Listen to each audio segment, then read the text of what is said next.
Wife eagerly embarks on an overnight hike alone with a new male coworker, leaving me home, unsupported, and questioning my worth. I'm 25 and have been married to my wife, who's 24, for a few years now. Lately, I found myself tangled up in a mess of emotions I'm struggling to put into words, so I'll try my best. I trust my wife completely, I truly do. Cheating has never been a concern in our relationship, and honestly, I can't imagine her ever crossing that line. We've both always had friends of all genders, and it's never created a rift between us. If anything, that's one of the things I've loved about our marriage, the openness, the freedom to connect with people without second guessing or suspicion. But over the last few months, something has shifted. My wife started hitting it off with this new male coworker. Not strange by itself, she's friendly, easy to get along with. They quickly became friends, started chatting every day, snapping pictures, and swapping memes constantly. Sometimes I'll try to have a conversation with her, but I can feel her half distracted, responding at lightning speed to whatever he just sent her. It's more than just texts. They meet up after work pretty often, grabbing late drinks, sometimes staying out into the night.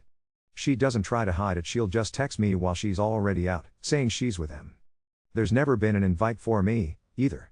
It's always on short notice, and I end up left at home, a little frustrated and, honestly, a bit hurt. Especially lately, since she and I haven't really spent much quality time together in weeks. It's as if life keeps pulling her away, and I'm just standing still.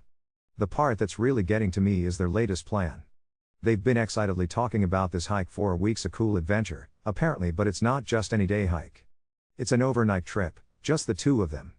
My gut twisted when I found out. I know people can go on trips with friends of the opposite gender, especially if it's platonic. But I can't deny what I'm feeling deep down, an ache, a sense of being sidelined while she races ahead, living out memories I'm not part of. It makes me feel small and unimportant, like I'm the guy holding it all together on the sidelines while she's off having fun with someone she seems to enjoy more these days. I do the chores, I comfort her when she's stressed, I support her. Sometimes I wonder if that's all I am to her right now. I barely know this guy. We've only met a couple of times, never really a chance to get to know each other. I keep asking myself, how do I deal with this? Should I tell my wife how I feel, that I'm struggling with this whole situation? I want to be honest, to admit that I'm feeling a little left behind. But I also don't want to look insecure, or come off as the jealous husband who tells his wife what she can or can't do.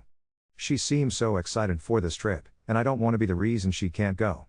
It feels selfish, but I can't just erase these feelings. Part of me thinks I should just let her go, trust her, and figure out a way to deal with everything I'm feeling on my own. But if that's the right move, I honestly don't know what to do with all of this inside me. I just wish I had some clarity, or knew how to manage these emotions before they eat away at me. Even now, if his name comes up, she snaps defensively, and it's impossible to have a real conversation about what happened. Their connection fizzled out, but then another strange friendship with a different guy surfaced. That story is honestly too long to get into right now, but it just made things worse. I felt even more invisible and unappreciated, and every conversation about it with my wife was like walking on broken glass. Eventually, I stopped trying to push my feelings down and just let myself feel the hurt. It gnawed at me until I couldn't take it anymore. I found myself waking up at 3 a.m., unable to sleep. That's when I finally caved and went through her old messages with that coworker. The amount of texts was overwhelming, tons of selfies back and forth, nothing sexual, but still, a flirty tone, lots of messages about how much they appreciated each other. There were messages late night, far later than I realized they had been talking, like, let me know when you get home safe, at nearly 4 a.m. They still talked about possible future camping trips and traveling together, despite all our prior conversations. At one point, they referred to a late night at a state park as their not camping trip. My wife mentioned having dirt all over her clothes, and the coworker replied, well, what do you expect when we wrestled? He even added, I wish I would have held you tightly for longer instead of getting angry. In another message, he described their night to a colleague, who was surprised they didn't fuck. Even typing all this, I feel foolish for sticking around. I can't help but wonder if I'm missing something right in front of me, but it's hard to imagine my life without her. Sometimes she shows me real affection, and I think things are fine. Other times, I can't shake the feeling that she regrets marrying me, or that all this has been about something missing in our relationship from the start. Do I want her to understand how much this has hurt me? Absolutely. But every attempt at communication just blows up or gets swept under the rug. What is the right way to get through to her so she understands and apologizes? How can I get her to see how much this has eaten away at me? Because right now, I feel completely lost. Update 2. My previous post was all about an emotional, and possibly physical, affair. I was in complete denial and let it slip by me in more ways than I care to admit. I became such a doormat, always putting her needs above mine, always brushing aside my suspicions. Now, I'm fighting not to be that person anymore for my own sanity. For context, this is the same relationship with the infamous camping trip she wanted to take alone with another guy. It's been about a month since things blew up. I finally worked up the courage to confront her. We sat down and went through so many of the messages.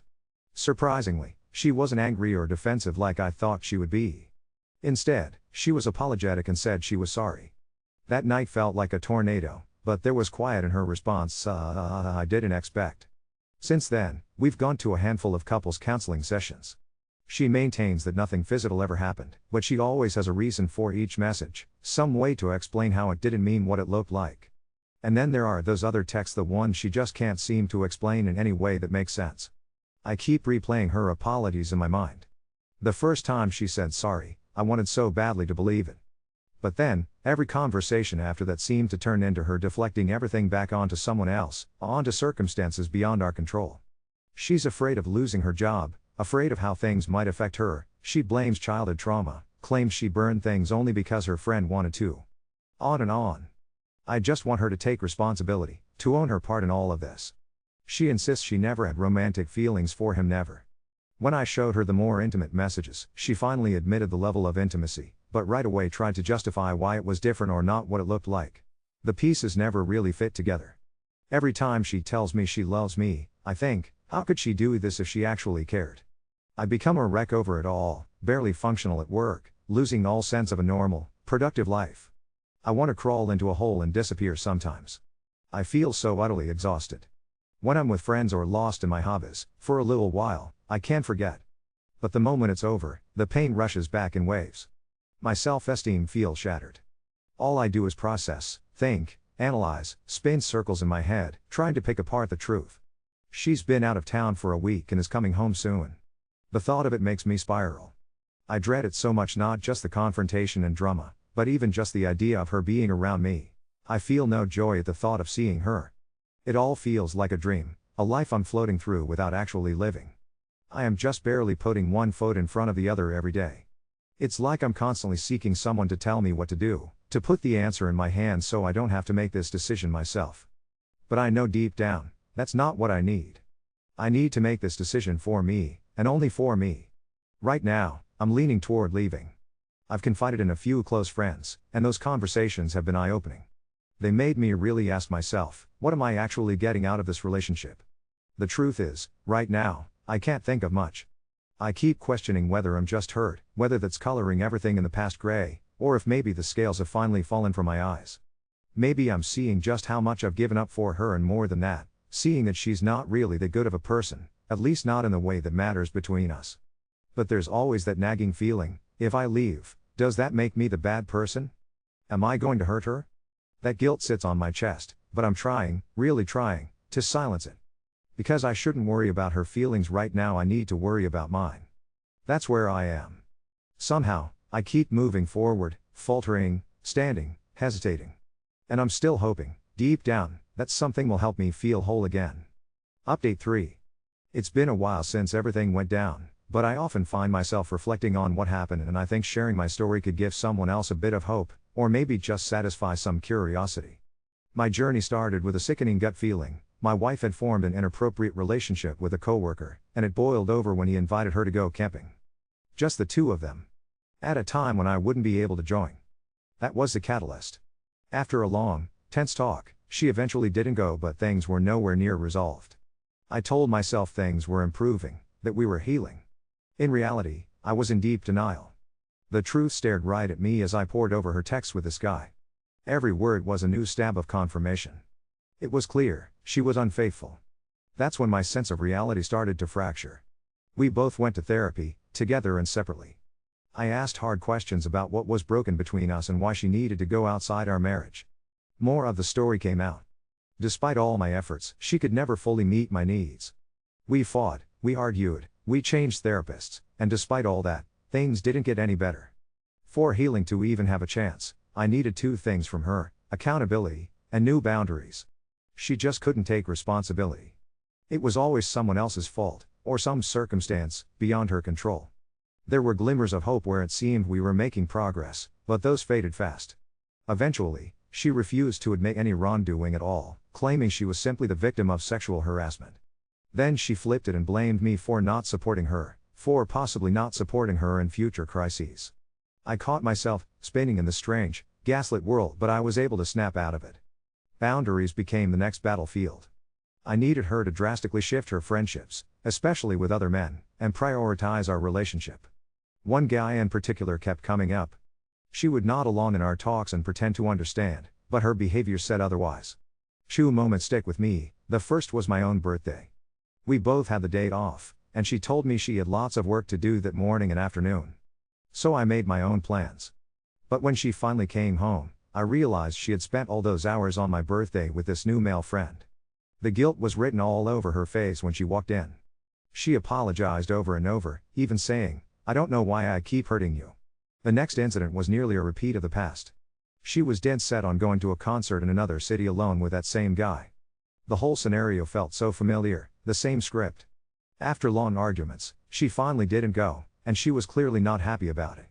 Maybe it's possible for some relationships to survive infidelity, if both partners work for true forgiveness and healing. But that isn't my story. It took me far too long, and I suffered way more than I should have, but I finally chose to end it. We're divorced now, and my emotions run the gamut, sometimes lonely and sad, sometimes optimistic, hopeful, or strangely at peace. The thing is, I never truly hated my ex-wife, not even now. Of course I'm angry and hurt, but hate never took root. Some might call that not V. But when I finally left, it was because I found enough self-love to choose what I needed. I look at the man I was when all this started and realize how far I've come. I feel freer, more confident. This is a season of rediscovery for me.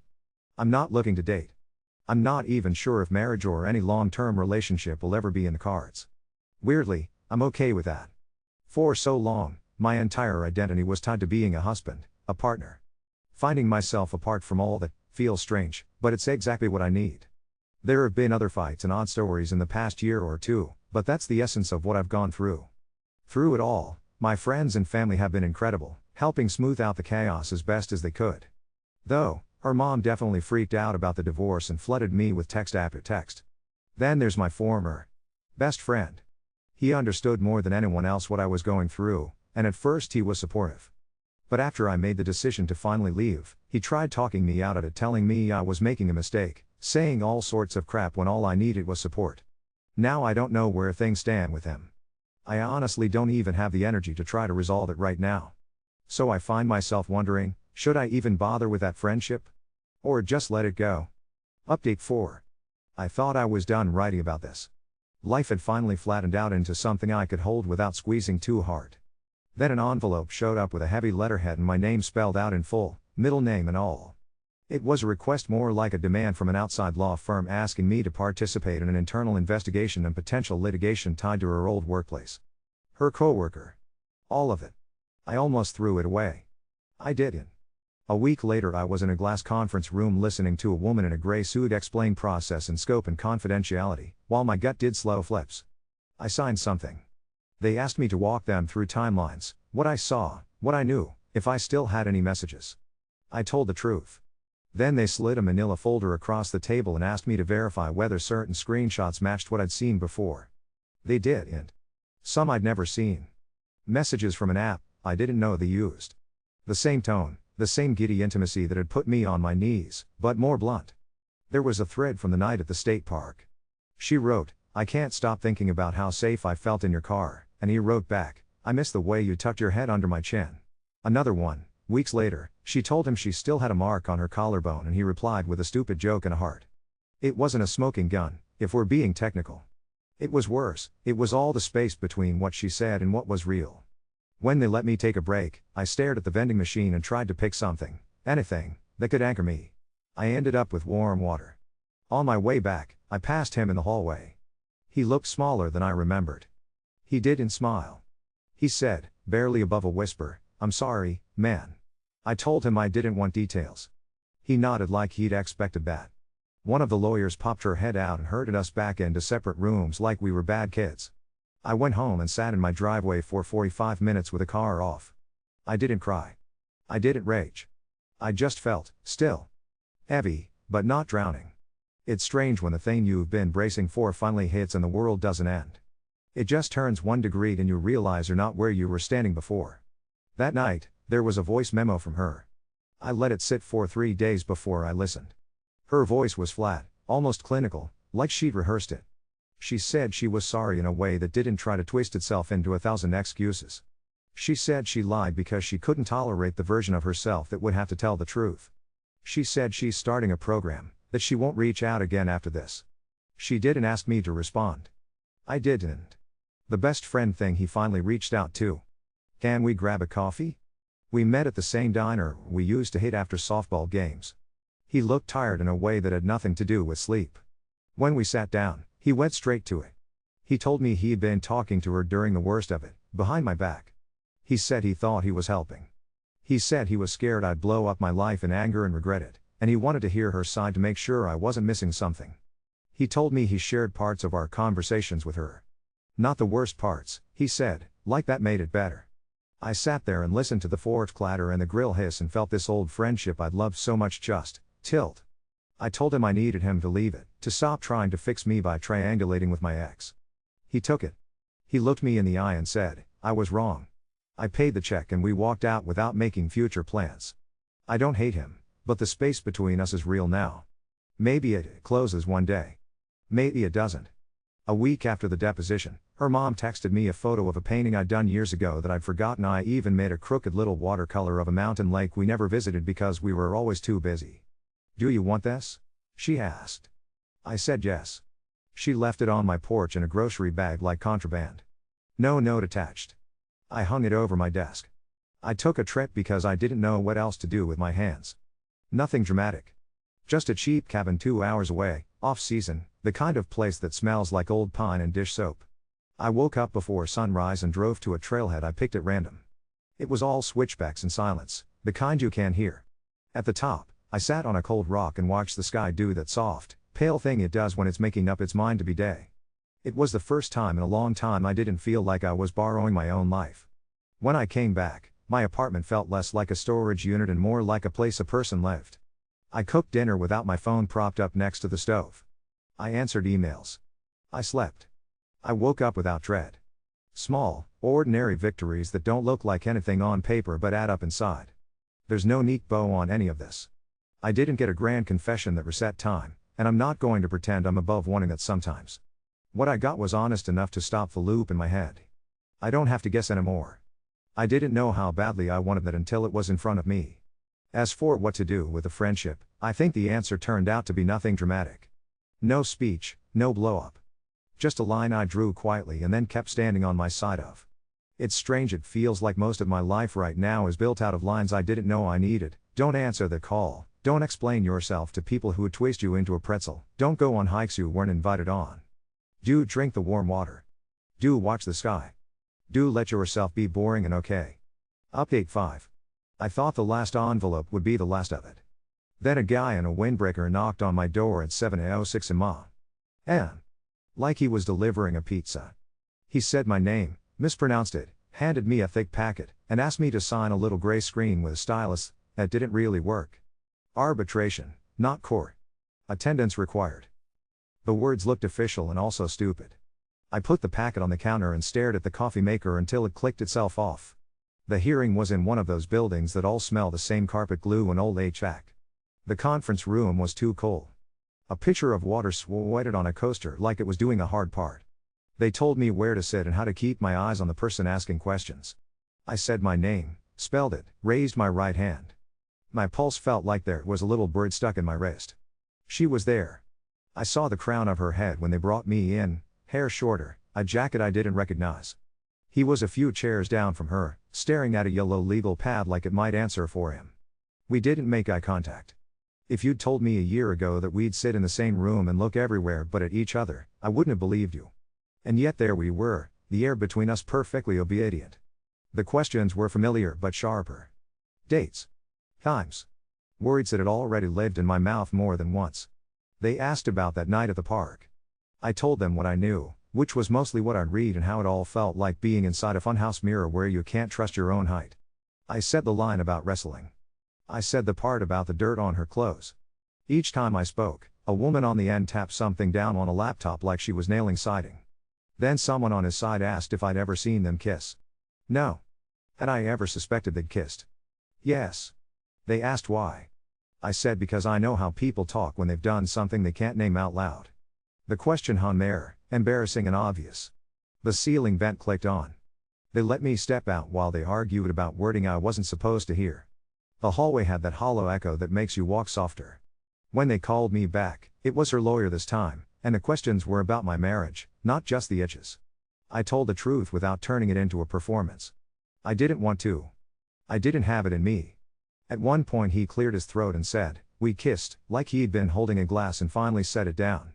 He didn't look at me when he said it.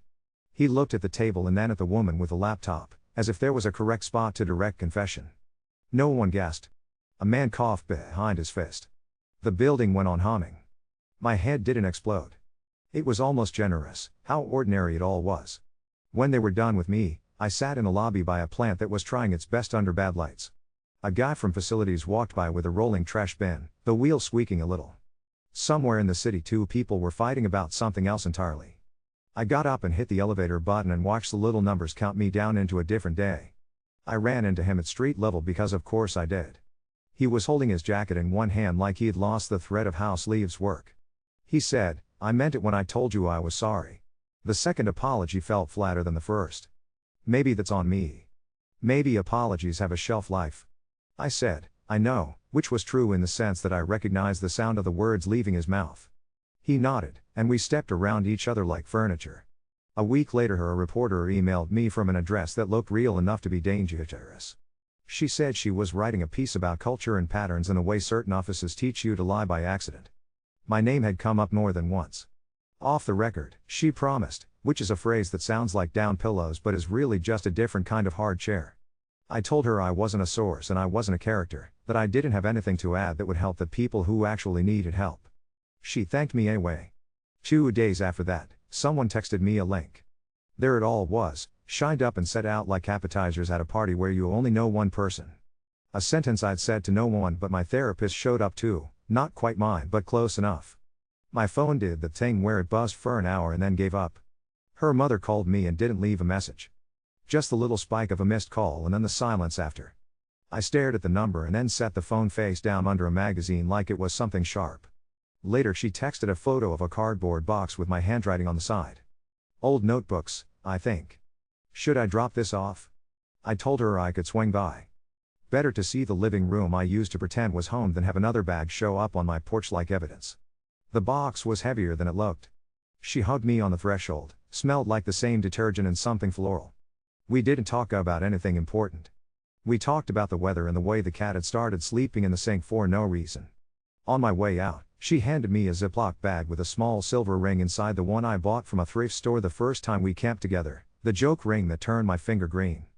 "Found this in a drawer," she said. I carried it to my car like it might buzz. The best friend texted, "Ran into your sister at the grocery store," which was not the point and also too pointed. A beat later, "I wanted you to hear from me that I helped her move last weekend." The message sat there glowing like something radioactive. He wasn't asking permission. He wasn't asking anything. I typed 3 different replies and erased them. I ended up sending, "Got it." He wrote back, "I know how that looks." I put my phone on airplane mode and went outside and stood in the thin winter light and watched my breath until it looked like nothing again. A day later he sent, "I won't bring her up again," which is something you promise when you've already told the thing you wanted to tell. On a Saturday when the sun remembered it existed, I went to a farmer's market because my apartment needed the idea of basil in it. A woman with a shaved head was selling mugs that looked like they'd been dug up out of a river. I watched her throw one on a wheel set up behind a table, her hand steady, the clay finding its walls between her palms. Without thinking too hard, I asked if the studio took beginners. She laughed and said all they had were beginners. The first class smelled like wet earth and dishwater. We made cylinders that leaned like exhausted people. The instructor told us to watch the base, not the rim, to keep our eyes where stability lives. My first mug looked like the number of a house no one lives in.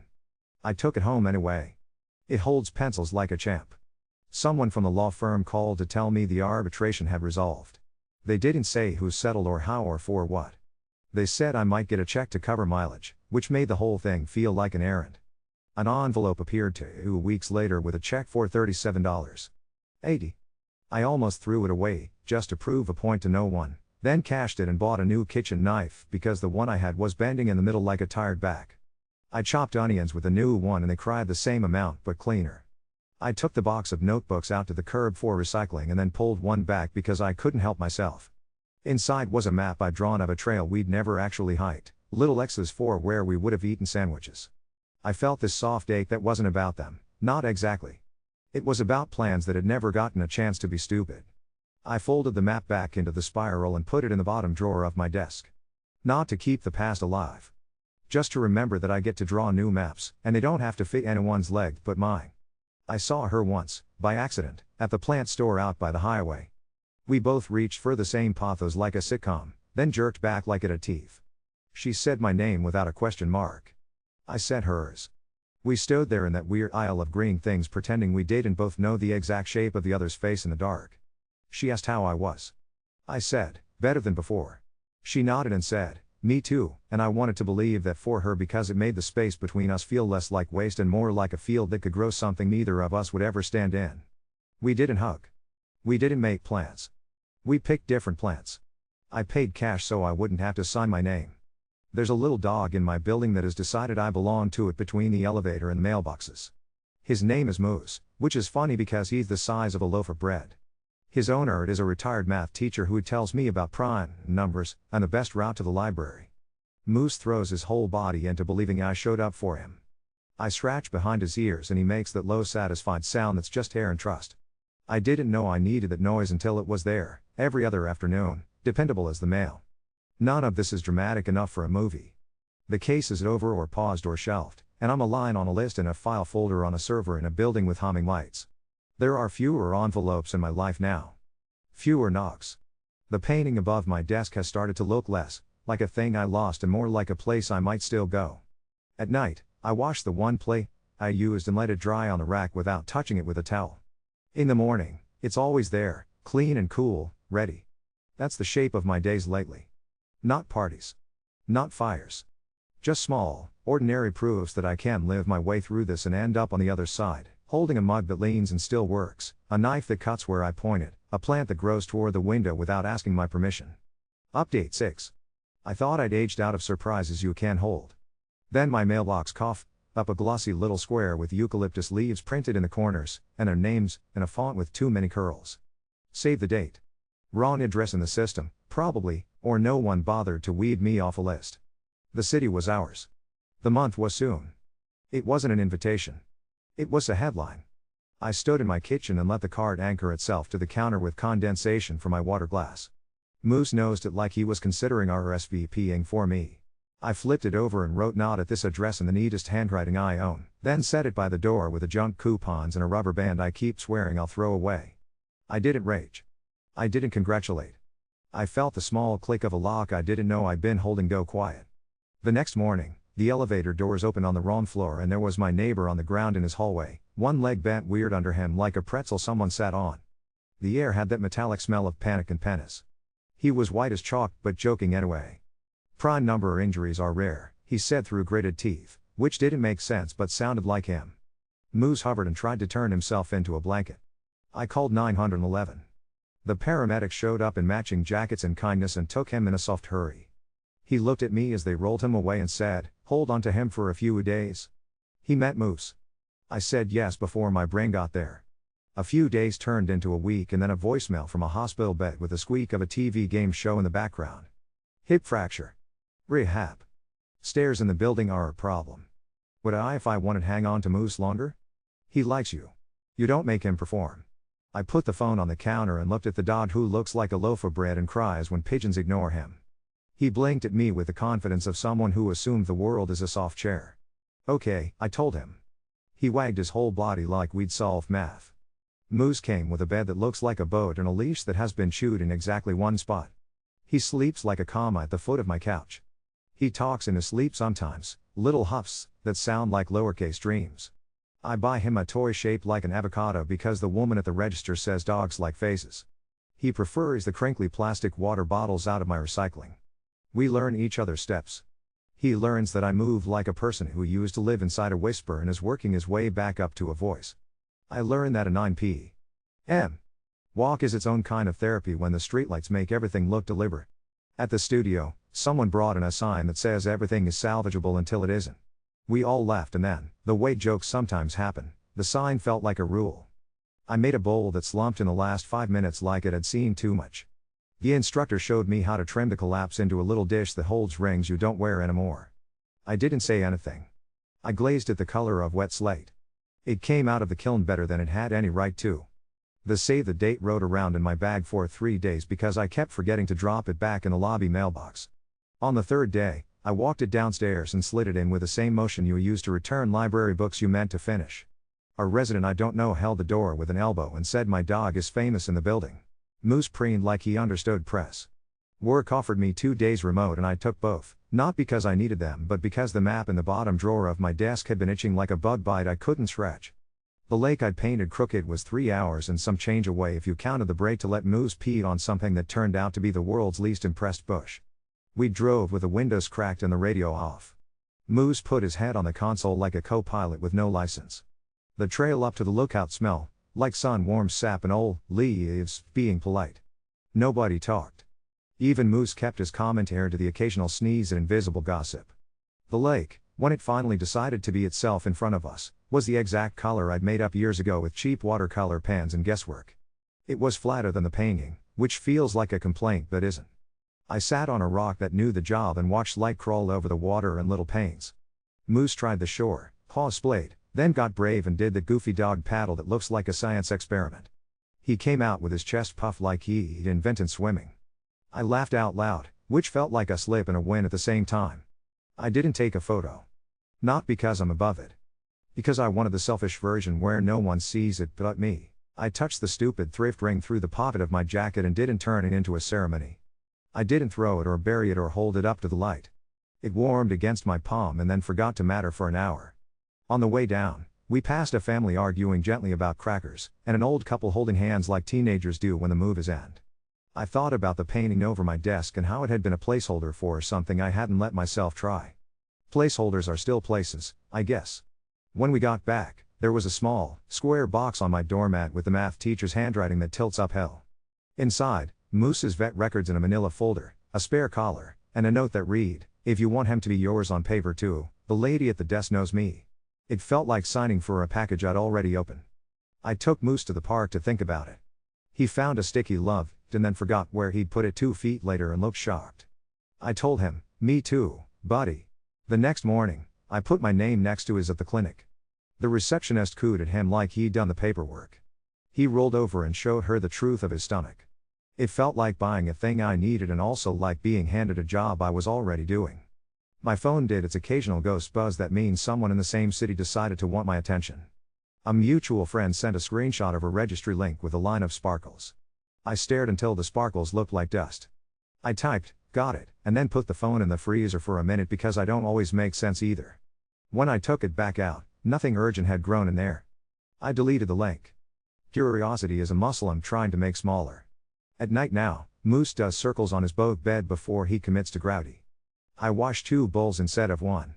The plant from the highway store has found the window and made up its mind to live. The crooked watercolor over my desk doesn't look like a mistake anymore. It looks like a draft. The sign at the studio about salvage keeps making me laugh because it sounds like a threat and a promise depending on the day.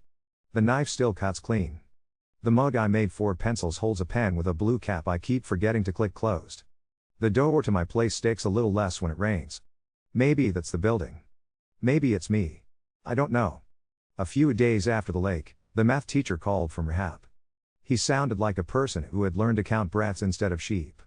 "Thank you," he said, and it was so simple it felt expensive. He told me a joke about twin primes that I didn't quite get, and then he said, "You sound good." I told him I'd bring Moose by when the stairs weren't a cliff. He said, "Take your time." He meant more than one thing. I hung up and put my hand on the top of Moose's head and he leaned into it like advice you can finally take.